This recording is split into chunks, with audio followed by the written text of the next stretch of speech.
Afin de pouvoir remplir une table en y insérant des données, vous allez devoir, dans un premier temps, insérer les différents champs que vous souhaitez. Donc je me trouve par exemple ici dans ma table information client où je vais donc insérer les différentes informations sur les clients que je possède. Je dois donc pour cela tout d'abord insérer de nouveaux champs. Je peux donc par exemple cliquer ici sur le haut de la colonne. J'ai alors ce menu-ci qui apparaît où je vais pouvoir choisir le type d'information que je souhaite insérer dans ce nouveau champ.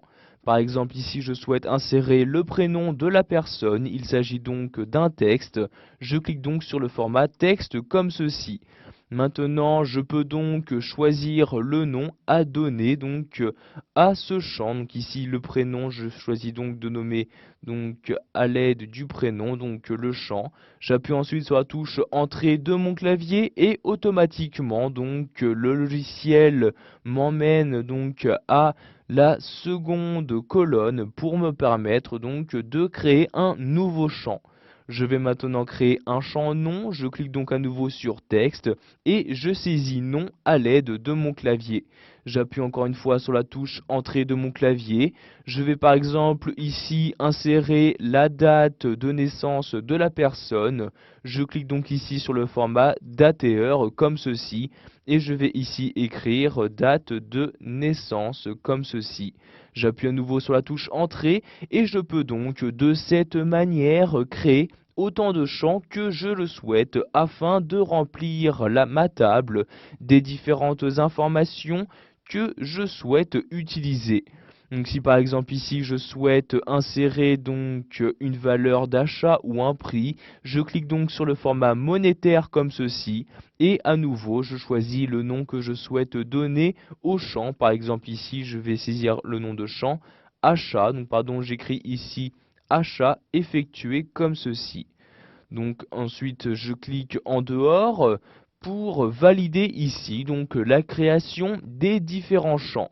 Vous pouvez également créer de nouveaux champs en vous rendant en haut dans l'onglet champs et vous avez ici donc la possibilité d'accéder à nouveau aux différents formats de champs disponibles.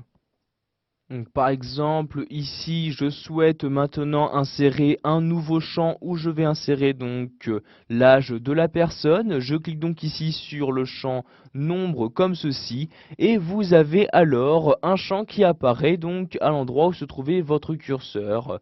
Je vais par exemple ici écrire âge comme ceci et voyez donc que j'ai pu donc créer le nouveau champ que je souhaitais.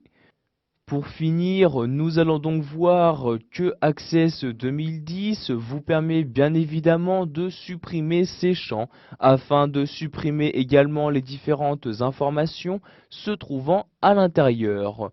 Je souhaite par exemple ici supprimer le champ âge.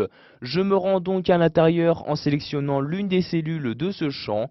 Je clique ensuite sur le bouton supprimer comme ceci et automatiquement le champ correspondant va être supprimé de ma table. Voilà, vous avez maintenant la possibilité d'insérer les différents champs que vous souhaitez dans votre table de la base de données.